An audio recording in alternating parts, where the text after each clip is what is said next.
اگر تم ذرا سی بھی غیرت مند ہوتے تو کب کا یہ کام کر چکے ہوتے۔ زاویار نے تیکھی نظروں سے دادی جان کی طرف دیکھا تھا۔ وہ صرف ان کا لحاظ کرتا تھا، اسی وجہ سے خاموش ہو جاتا تھا، ورنہ اگر دادی جان کے علاوہ کوئی اور ہوتی تو وہ کب کا انہیں جواب دے کر چپ کروا چکا ہوتا۔ وہ مسلسل امبر کا نمبر ڈائل کر رہا تھا مگر اس کا نمبر آف جا رہا تھا۔ کچھ سوچ کر اس نے ارسلان کا نمبر ڈائل کیا جو کہ امبر کے ساتھ ایک ہوٹل پر موجود تھا۔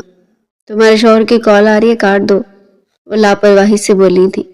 آر یو شور؟ مجھے لگتا ہے کہ وہ تمہارے لیے پریشان ہو رہا ہوگا۔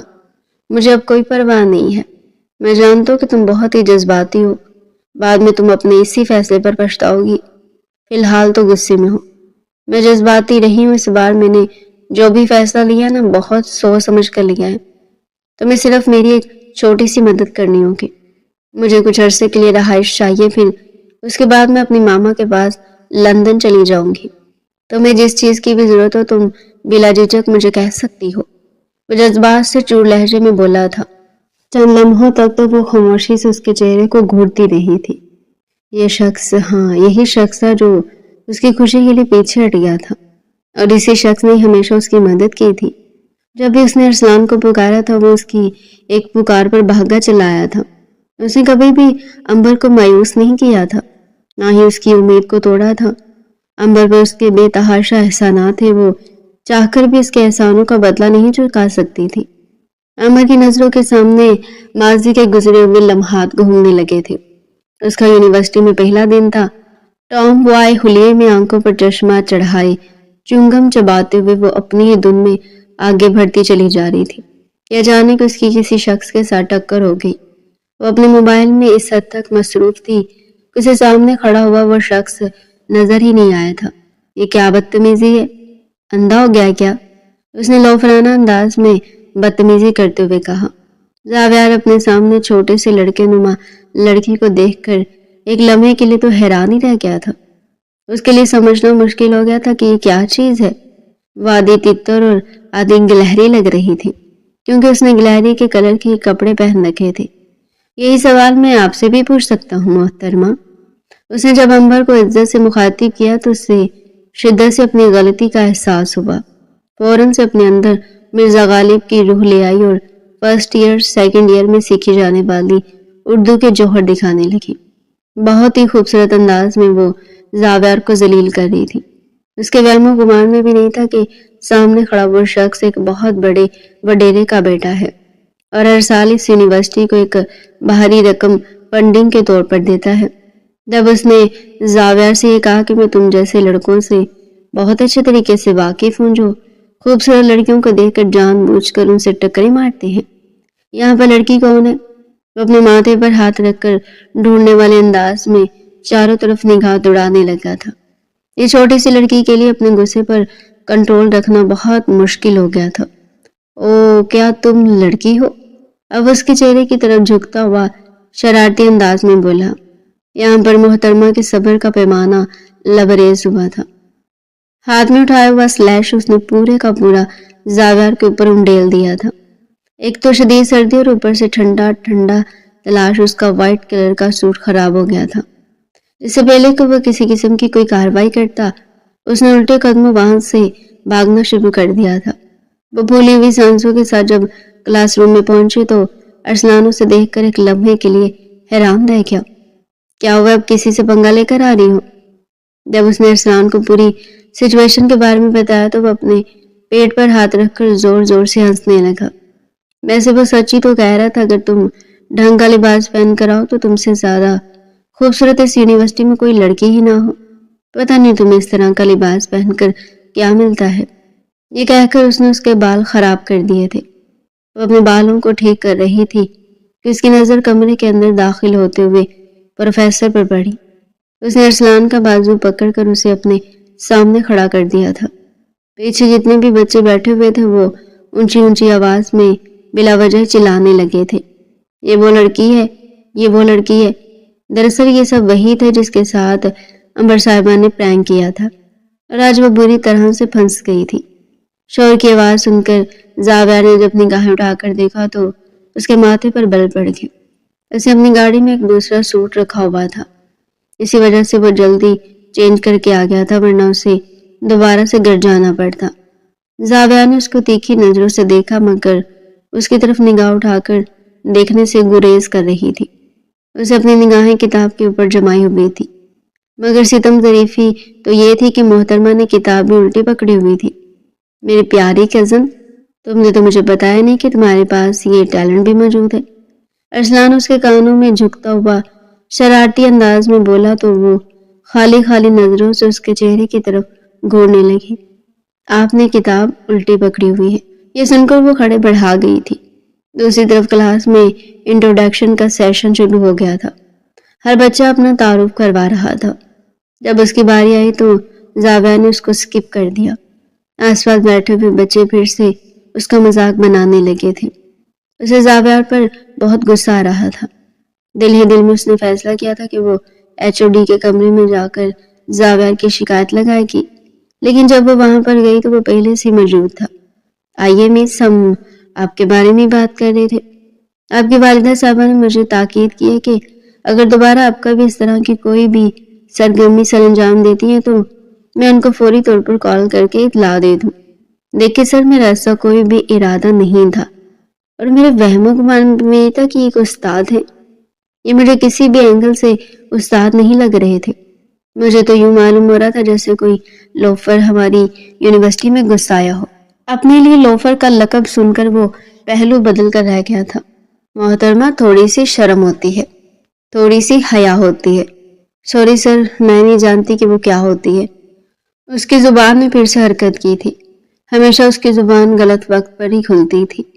عنبر کی والدہ کو کال کی گئی تھی، انہیں پھر سے اس کے کرتوتوں کے بارے میں بتا دیا گیا تھا۔ اس کا بس نہیں چل رہا تھا کہ وہ وہاں پر بیٹھے ہوئے اپنے ٹکلے HOD کی گردن اڑا دے، مگر ہائے یہ مجبوری۔ وہ دل ہی دل میں زاویہ کو گالیاں دیتی ہوئی باہر نکلی تھی۔ محترمہ کی بری عادت تھی کہ وہ گالیاں بھی اونچی آواز میں دیتی تھی۔ ہوش کی دنیا میں وہ تب آئے جب اس نے نگاہ اٹھا کر اپنے دائیں جانب قدم سے قدم ملا کر چلتے ہوئے زاویہ کی طرف دیکھا، جس کی آنکھیں لال انگارہ ہو گئی تھی۔ اس نے خوف سے اپنا تھوک نگلا تھا اور اپنی ٹوپی پر ہاتھ رکھتے ہوئے وہاں سے بھاگ گئی تھی۔ اس کی پشت کو دیکھ کر زاویہ نہ چاہتے ہوئے بھی مسکرا دیا تھا۔ مل گئی اپنے آپ سے، کہتا وہ دوسری کلاس لینے کے لیے چلا گیا۔ وہ ایک بہت بڑے بزنس مین ہونے کے ساتھ ساتھ ٹریڈر بھی تھا اور پروفیسر بھی تھا۔ اسے بچوں کو پڑھانے کا بہت شوق تھا۔ اس کی عمر تقریباً 25 سال ہو چکی تھی، لیکن آج سے پہلے اس کی زندگی میں کوئی بھی لڑکی نہیں آئی تھی، کوئی بھی اسے اپنے معیار کے مطابق نہیں لگتی تھی۔ پہلے تو اسے سنجیدہ مزاج لڑکیاں پسند تھی، لیکن جب سے اس نے عنبر کو دیکھا تھا وہ نہ چاہتے ہوئے بھی اس کی طرف متوجہ ہونے لگا تھا۔ اسے یہ چھوٹی سی شرارتی لڑکی اپنے دل کے بے حد قریب لگی تھی، اور یہ وہی واحد لڑکی تھی جو اس کی پرسنالٹی سے امپریس ہونے کے بجائے اس کے سوٹ کا ستیہ ناز کر کے فرار ہوئی تھی۔ اس نے نہ تو زاویہ کو امپریس کرنے کی کوشش کی تھی اور نہ ہی اس نے اس کی پرسنالٹی میں کوئی دلچسپی دکھائی تھی، اور اسی چیز نے ہی زاویہ کو اس کی طرف کھینچا تھا۔ جہاں تک عنبر کا سوال تھا تو اس کے بابا کو اس کے بچپن میں ہی انتقال ہو گیا تھا۔ اس کی امی نے دوسری شادی کی ہوئی تھی۔ وہ اپنی امی کے ساتھ نہیں رہتی تھی بلکہ وہ اپنی خالہ جان کے پاس پاکستان رہتی تھی۔ ارسلان اس کی خالہ کا ہی بیٹا تھا۔ دونوں بچپن سے ایک دوسرے کے بے حد قریب تھے۔ وہ دونوں بہت زیادہ شرارتی تھی۔ مل کر انہوں نے پورے محلے کی ناک میں دم کر کے رکھا ہوا تھا۔ کرائم پارٹنر ہونے کے ساتھ ساتھ وہ ایک دوسرے کے دکھ سکھ کے بھی ساتھی تھے۔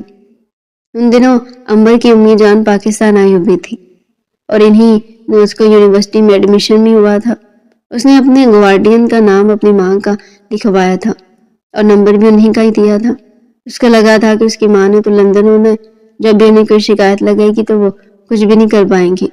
مگر اس کی بدقسمتی یہ تھی کہ ادھر اس نے یونیورسٹی میں جوائننگ لی تھی، اس کی اماں جان پاکستان تشریف لے آئی تھی اور وہ اور ارسلان دونوں گھر جا رہے تھے۔ دونوں کی ہی جیبیں خالی تھی۔ ارسلان کی بائک میں سے پٹرول بھی ختم ہو چکا تھا۔ وہ دونوں پیدل چل رہے تھے جب ایک کالے رنگ کی گاڑی ان کے قریب آ کر رکی۔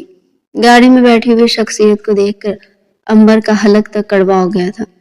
ارسلان نے بھی ناپسندیدہ نظروں سے زاویہ کی طرف دیکھا تھا۔ اگر آپ لوگ کہیں تو میں آپ کو رائڈ دے دیتا ہوں۔ نہیں، اس کی ضرورت نہیں ہے، اسے آنکھیں دکھاتے ہوئے بولی تھی۔ ہم خود مینیج کر لیں گے، زاویہ نے سنجیدگی سے کہا۔ وہ پھر سے اپنے روٹ پر چلنے لگے تھے۔ زاویہ کی گاڑی کوئی 2 بار ان کے قریب سے گزری تھی۔ اس کو مسئلہ کیا ہے؟ مجھے تو یہ کوئی ٹھرکی انسان لگ رہا ہے، ارسلان نے کہا تو اس کو گھورنے لگی۔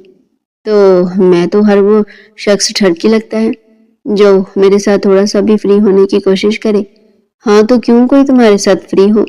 مجھے یہ سب کچھ برداشت نہیں ہوتا ہے، تم صرف میری بیسٹ فرینڈ ہو۔ یہ کہہ کر اس نے منہ پھلا لیا تھا۔ کل کو جب میری شادی ہوگی تو میں تمہارے شوہر کو جان سے مار دوں گا، اس کو آنکھیں دکھاتے ہوئے بولا۔ امبر اپنی گردن پیچھے کی طرف گرا کر کھل کر ہنسی۔ ہم ایسا کریں گے، مل کر ایک بہت بڑا پلان بنائیں گے۔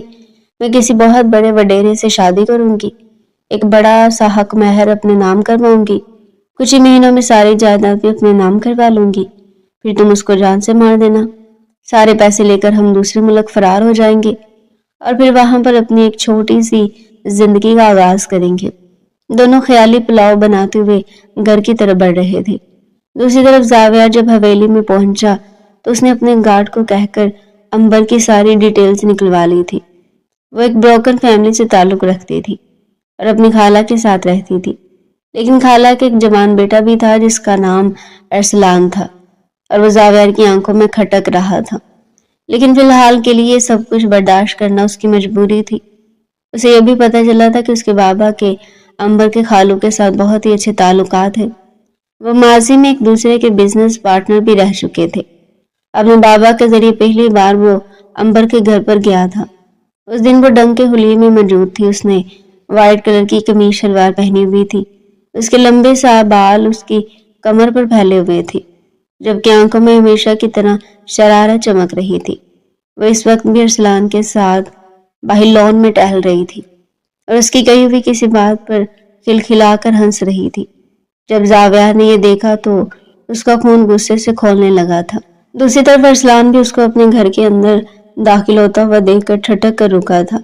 جب امر کی نظر زاویہ پر پڑی تو وہ فوراً سے ارسلان کی ہڈی پکڑ کر اس کے پیچھے جا کر چھپ گئی تھی۔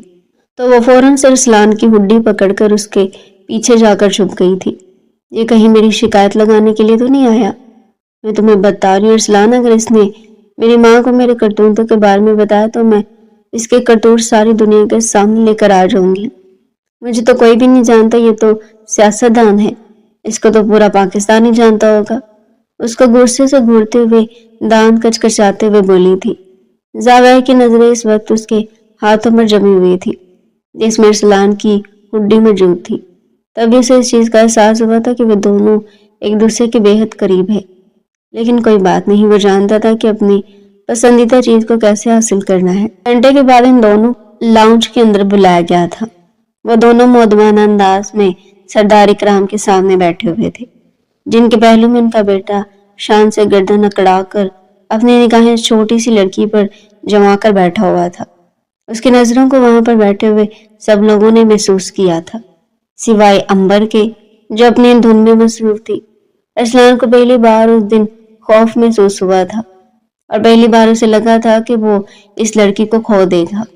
رات کے وقت اس نے اپنی امی سے بات کرنے کا فیصلہ کیا۔ جویریہ بیگم اس کی بات سن کر ہتھے سے اکھڑ گئی تھی۔ تم نے سوچ بھی کیسے لیا کہ میں اس بے وقوف لڑکی کو اپنے گھر کی بہو بناؤں گی؟ ان کا لہجہ بہت غصیلا تھا۔ امی اس میں مسئلہ ہی کیا، وہ خود ایک بہت بڑا مسئلہ ہے۔ میں اس جیسی لڑکی کو کبھی بھی اس گھر کی بہو نہیں بننے دوں گی، مجھے وہ پسند نہیں ہے، اور اگر تم اسے شادی کرنا چاہتے ہو تو پھر اس کے لیے تمہیں اپنے ماں باپ کو چھوڑنا ہوگا۔ امی جان، مجھے کوئی ایسا فیصلہ کرنے پر مجبور نہ کرے جس پر آپ کو بعد میں پچھتانا پڑے۔ ان دونوں کے وہم و گمان میں بھی نہیں تھا کہ امبر ان کے کمرے کے دروازے پر ہی کھڑی ہے۔ وہ اپنی خالہ سے ایونٹ کے حوالے سے بات کرنے کے لیے آئی تھی، لیکن جب اسے محسوس ہوا کہ ارسلان دروازے کی طرف آ رہا ہے تو وہ تیزی سے واپس پلٹ گئی۔ وہ اس وقت اپنے کمرے میں داخل ہو رہی تھی جب ارسلان اسے پکارا۔ اس کی آنکھیں آنسوؤں سے بھری ہوئی تھی۔ اگر تم فری ہو تو کیا ہم کل لنچ کے لیے چل سکتے ہیں؟ نہیں، مجھے اپنے پیپر کی تیاری کرنی ہے۔ اپنے لہجے پر قابو رکھ کر اس نے بمشکل یہ الفاظ ادا کیے تھے اور دروازہ غصے سے اس کے چہرے پر بند کر دیا تھا۔ ارسلان نے بے چینی سے اپنے بالوں میں ہاتھ پھیرا۔ اس میں کیا ہو گیا کہ ہم دونوں کی باتیں تو نہیں سن لی؟ نہیں، ایسا نہیں ہو سکتا۔ اس نے اپنے آپ کو تسلی دی اور چھوٹے چھوٹے قدم اٹھاتا ہوا اپنے کمرے کی طرف بڑھ گیا۔ اب پہلے اسے اس لڑکی کو منانا تھا۔ سٹینڈ لینے کے لیے اسے اس لڑکی کی رضامندی بھی چاہیے تھی۔ وہ اکیلے کچھ بھی نہیں کر سکتا تھا۔ دوسری طرف زاویہ اس کی طرف بہت زیادہ راغب ہونے لگا تھا۔ پہلی بار کوئی مرد اس کی ذات میں دلچسپی لے رہا تھا اور پہلی بار کسی نے اس کو اس کی اہمیت کا احساس دلایا تھا۔ شروع میں تو اسے لگا کہ وہ اس کے دل کے ساتھ کھیل رہا ہے، لیکن جب زاویہ اس کا رشتہ لے کر آیا تو اس کی ماں نے دیر کیے بغیر ہی اس کا ہاتھ زاویہ کے ہاتھوں میں دے دیا تھا۔ جب ارسلان کے اس بارے میں پتہ چلا تو اس نے بہت زیادہ واویلا مچایا تھا۔ اس نے امبر سے اس بارے میں بات کی تھی مگر اس نے خوبصورتی سے انکار کر دیا تھا۔ وہ یہ سب کچھ صرف اس کی ماں کے لیے نہیں کر رہی تھی بلکہ اس کے دل میں ارسلان کے لیے ایسے کوئی بھی جذبات نہیں تھے۔ اس نے اسے ہمیشہ اپنا بھائی اور اپنا دوست ہی سمجھا تھا۔ شادی کے حوالے سے اس نے کبھی بھی ارسلان کے بارے میں نہیں سوچا تھا۔ دوسری طرف زاویہ کی الفت اور زاویہ کی توجہ اسے کسی اور کی دنیا میں لے کر چلی گئی تھی۔ اس وقت اس کی عمر 20 سال تھی۔ اس کی ماں چاہتی تھی کہ جلدی جلدی ان کی بیٹی کی گھر بھر جائے۔ اب تو خالہ جان بھی اپنی بہن کا ساتھ دے رہی تھی کیونکہ انہیں یہ ڈر تھا کہ ایسا نہ ان کا بیٹا کوئی غلط قدم اٹھا لے اور یوں بہت ہی دھوم دھام سے اس کی زاویہ سے شادی ہوگی۔ ارسلان آخر میں خالی ہاتھ رہ گیا تھا۔ اس رات وہ بہت زیادہ رویا تھا۔ اس کا دل بہت تکلیف میں تھا مگر اس کے باوجود بھی وہ چھوٹی سی لڑکی سے نفرت نہیں کر پا رہا تھا۔ وہ لڑکی اسے اپنے دل کے بے حد قریب محسوس ہوتی تھی۔ جب بھی وہ اسے پکارتی تھی اس کے پاس اس کی مدد کے لیے چلا جاتا تھا۔ ان 5 سالوں میں جب بھی اس نے ارسلان کو روتے ہوئے کال کی تھی تو وہ بے چین ہو گیا تھا۔ جب بھی زاویہ اس کا دل دکھاتا تھا وہ ارسلان کے نمبر ڈائل کرتی تھی کیونکہ وہی اس کا بیسٹ فرینڈ تھا۔ اس کے علاوہ اس نے کبھی بھی کسی سے اپنی کوئی بھی بات شیئر نہیں کی تھی۔ اس کی سہیلیاں بھی نہیں تھی کیونکہ جب بھی کوئی لڑکی اس سے دوستی کرتی تھی تو ارسلان اس لڑکی سے بھی امبر کی دوستی ختم کروا دیتا تھا کیونکہ وہ جالس ہوتا تھا۔ وہ امبر کو کسی لڑکی کے ساتھ برداشت نہیں کر سکتا تھا۔ لڑکا تو بہت ہی دور کی بات، لیکن قسمت کی ستم ظریفی کہ اس نے خود اپنی آنکھوں سے اپنی محبت کو کسی اور کے ساتھ رخصت ہوتے ہوئے دیکھا تھا۔ شادی کے 5 سالوں کے بعد جب زاویہ نے دوسری شادی کی بات کی تو وہ بری طرح سے ٹوٹ گئی تھی۔ ابھی بھی وہ اس نام سے ملنے کے لیے آئی تھی اور اس نے فیصلہ کیا تھا کہ وہ زاویہ سے طلاق لے لے گی۔ اس معاملے میں بھی ارسلان اس کا ساتھ دے رہا تھا۔ اس کا تو کام یہی تھا کہ امبر جو کچھ بھی کہے گی وہ اس پر رضامندی دکھا دے گا، چاہے وہ ٹھیک ہو یا غلط ہو۔ ان دونوں کے ایک دوسرے کے ساتھ بیٹھے ہوئے بھی 2 گھنٹے گزر گئے تھے۔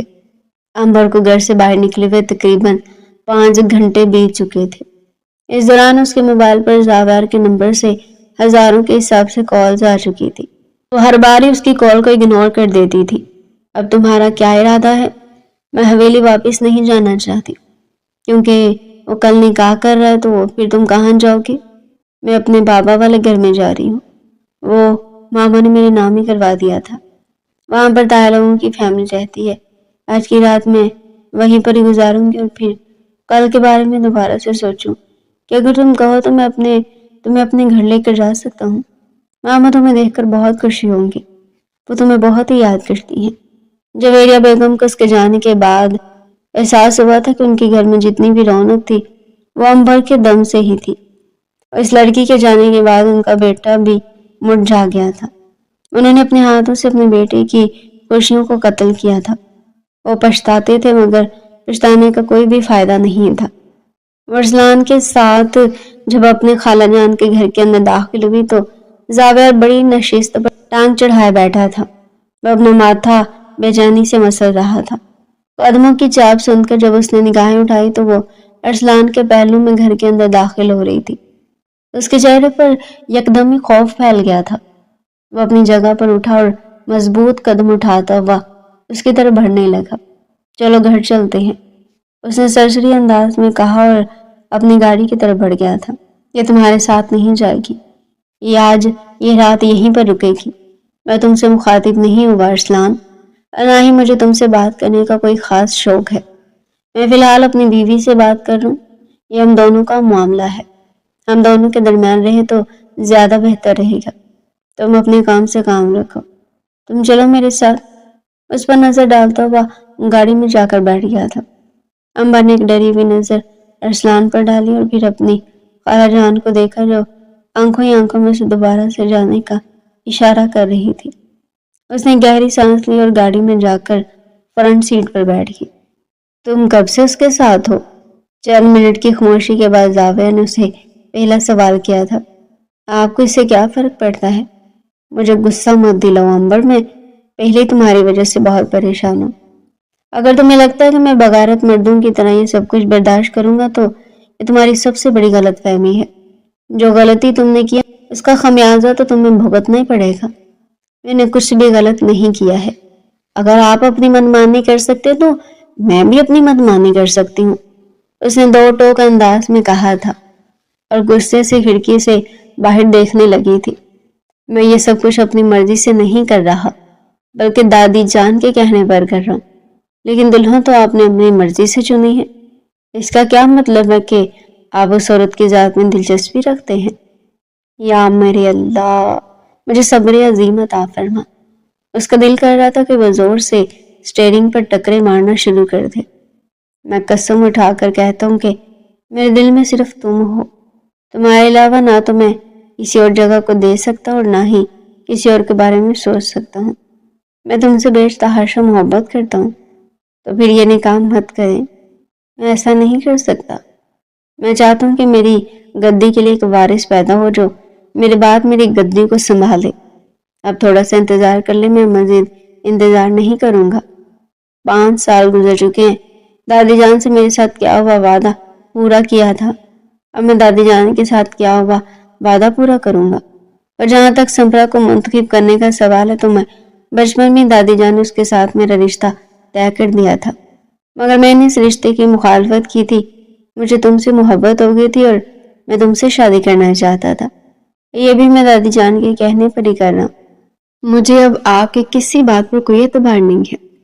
خیر، جو کچھ میں نے آپ سے پہلے کہا تھا میں ابھی تک اسی بات پر ہی قائم ہوں۔ گاڑی حویلی میں جا کر رکی تھی۔ وہ مضبوط قدم اٹھاتی ہوئی حویلی کے اندر داخل ہوئی۔ اس نے دادی جان پر ایک نگاہ ڈالنا بھی گوارا نہیں کیا تھا۔ وہاں پر جتنے بھی لوگ کھڑے تھے ان سب کو نظر انداز کرتے ہوئے وہ اپنے کمرے میں چلی گئی تھی۔ اسی وقت اس کا موبائل بجا۔ ارسلان کا نمبر تھا۔ تم یہ سب کچھ اسے بتا دینا چاہیے۔ اسے اسکرین آف کر دی تھی اور موبائل اپنے بیگ میں ڈال دیا تھا۔ جب زاویار کمرے کے اندر داخل ہوا، امیجن کرے آپ کا نکاح ہوتا ہے اور اس کے بعد میں امید سے ہو جاتی ہوں، پھر آپ کیا کریں گے؟ زاویار کا چہرہ لٹھے کی مانند سفید ہو گیا تھا۔ ایسا کبھی بھی نہیں ہو سکتا۔ اس نے اسے نگاہیں چراتے ہوئے کہا تھا، اس دنیا میں کچھ بھی ہو سکتا ہے، آپ کو صرف اپنے رب کی ذات پر بھروسہ ہونا چاہیے۔ خیر، میں بہت زیادہ تھک گئی ہوں اور اب آرام کرنا چاہتی ہوں۔ یہ کہہ کر وہ سونے کے لیے لیٹ گئی۔ اگلے پل زاویار اسے دوبارہ سے اپنی گرفت میں سمیٹ چکا تھا۔ جیسے جیسے رات سرکتی چلی جا رہی تھی اس کی ذات میں ڈوبتا چلا جا رہا تھا۔ اس نے بھی کوئی احتجاج نہیں کیا تھا۔ آخری بار وہ اس شخص کے لمس کو محسوس کرنا چاہتی تھی، کیونکہ وہ جانتی تھی کہ اس کے بعد وہ کبھی بھی اسے چھو نہیں پائے گی اور نہ ہی کبھی اس سے مل پائے گی۔ یہ فیصلہ اس نے بہت ہی سوچ سمجھ کر کیا تھا۔ اگلے دن نکاح کے وقت وہ اسٹیج پر جا کر کھڑی ہوئی۔ نکاح شروع ہونے سے پہلے میری ایک چھوٹی سی شرط ہے جو میں اپنے شوہر کے سامنے رکھنا چاہتی ہوں۔ اس کی آنکھوں میں آنسو ٹھہرے ہوئے تھے۔ اس کا دل زور سے دھڑک رہا تھا۔ سب لوگ حیرت سے اس کی طرف دیکھنے لگے تھے جو اپنے شوہر کی شادی پر فل تیار ہو کر آئی تھی۔ صرف یہی نہیں بلکہ وہ ہر رسم میں بھی برابر شریک ہو رہی تھی۔ زاویار جب اسے یہ سب کچھ کرتے ہوئے دیکھتا تو اس کا دل کسی سوکھے پتے کی طرح لرزنے لگتا۔ میں چاہتی ہوں کہ یہ دوسری شادی کرنے سے پہلے مجھے طلاق دے تھے۔ الفاظ نہیں تھے، پتھر تھا جو زاویار کے سر کے اوپر آ کر گرا تھا۔ اس کا بازو پکڑ کر اس کو گھسیٹتا ہوا سائڈ پر لے کر چلا گیا۔ یہ کیا بدتمیزی ہے؟ یہ تم کیا کہہ رہی ہو؟ وہ حلق کے بل دہاڑا تھا۔ میں کہہ رہی ہوں کہ مجھے آپ سے طلاق چاہیے۔ باقی کے الفاظ اس کے منہ میں ہی رہ گئے تھے۔ اس کی آنکھوں کے سامنے اندھیرا پھیلنے لگا تھا۔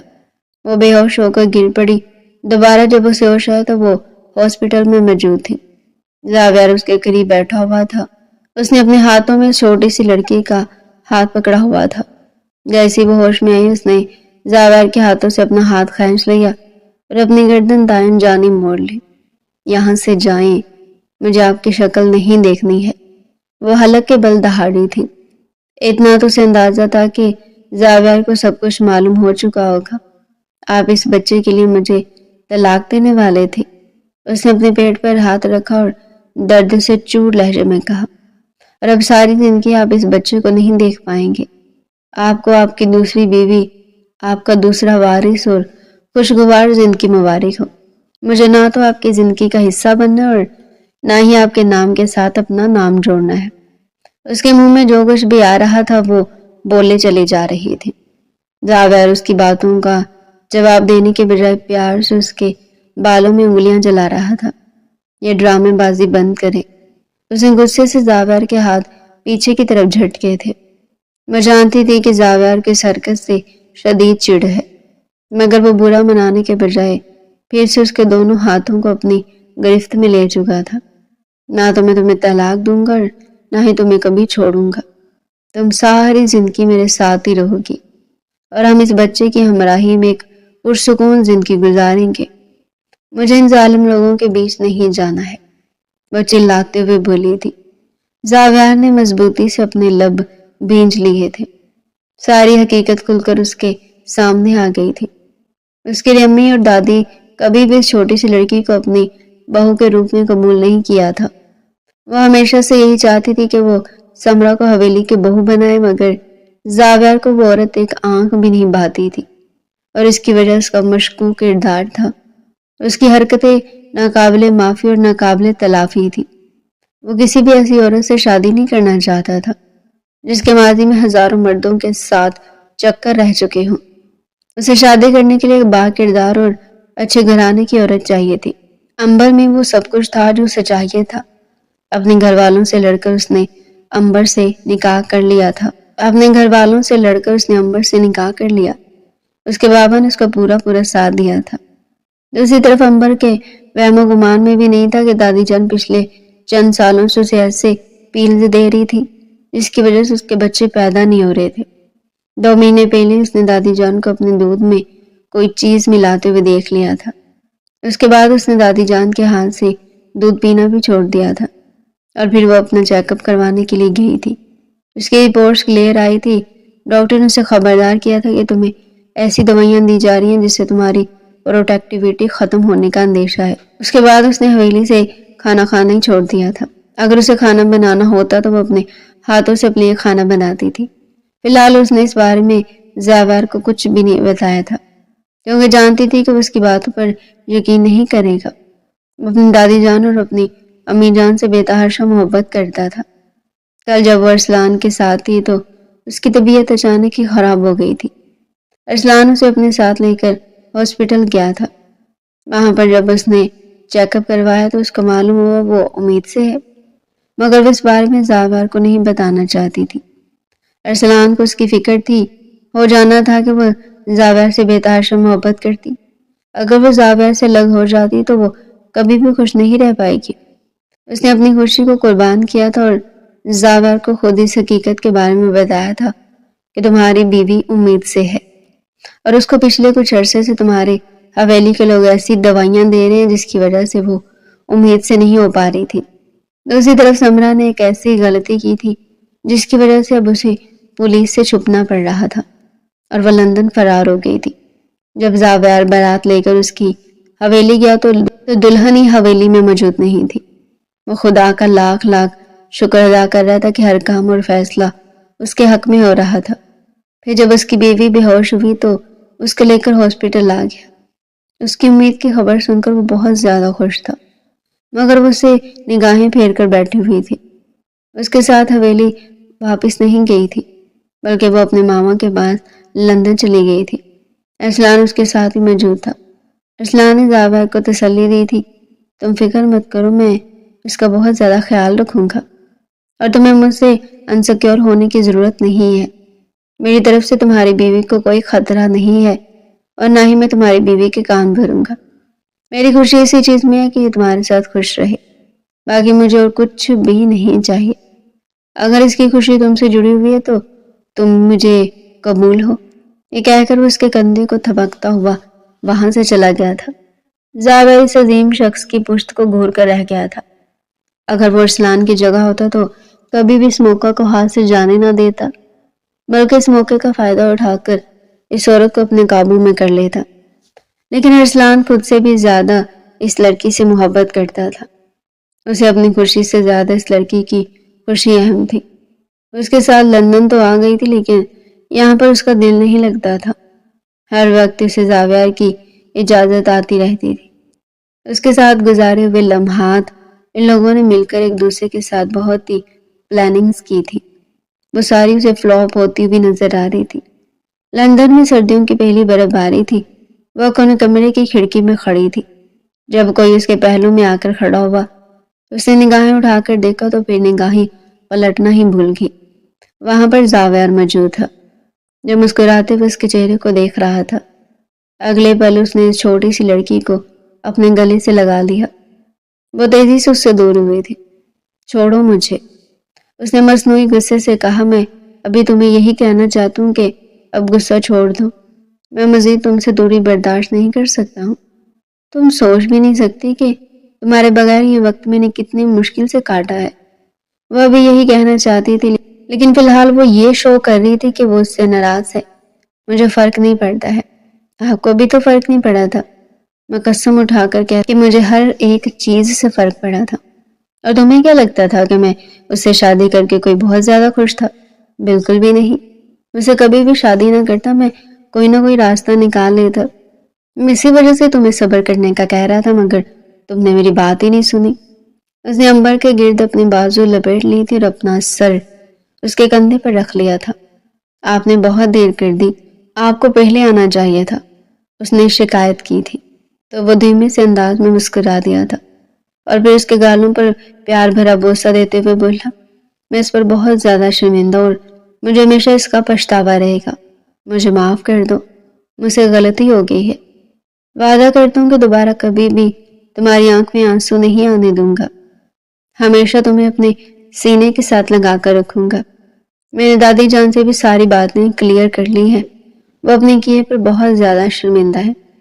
بابا جان نے بھی میرا ساتھ دیا اور جہاں تک سمرا کا سوال ہے تو اس کا تو یہ بھی نہیں پتا وہ زندہ ہے کہ مر گئی ہے۔ خیر، اس جیسی لڑکیوں کا آخر میں ہی انجام ہوتا ہے۔ میں اس بارے میں بات کر کے یہ خوبصورت لمحات ضائع نہیں کرنا چاہتا۔ یہ کہہ کر وہ اسے اپنے اندر بھیج چکا تھا۔ اسے ارسلان نے ہی اتنا انتظار کرنے کے لیے کہا تھا۔ ارسلان کو پتا تھا کہ ابھی اس لڑکی کا دکھ گہرا ہے۔ اس تکلیف سے نکلنے میں اسے تنہائی چاہیے اور تھوڑا سا وقت چاہیے۔ اور اب جب ٹھیک وقت آیا تو اس نے زاویہ کو لندن بلا لیا۔ خود اگلی فلائٹ سے وہ پاکستان چلا گیا تھا۔ زاویہ اس عظیم انسان کا مشکور تھا۔ تو ڈیئر پیارے ناظرین، یہ تھا آج کا ہمارا انٹرسٹنگ مزے کا ناول۔ مزید ایسے ہی ناول ہمارے چینل پر ڈیلی سننے کے لیے چینل کو سبسکرائب کریں، ویڈیو کو لائک کریں اور کمنٹ سیکشن میں اپنی رائے لازمی دیں۔